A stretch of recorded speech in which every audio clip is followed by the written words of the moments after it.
உனக்கு மாமன் கிட்ட மச்சம் இருக்கு.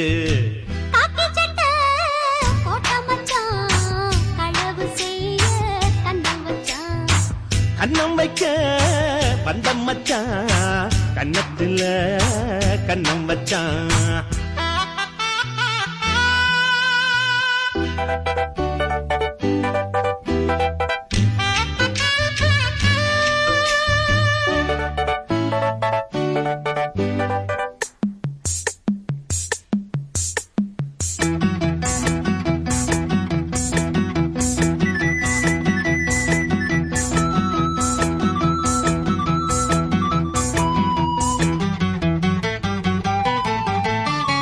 விளக்க அணைச்சா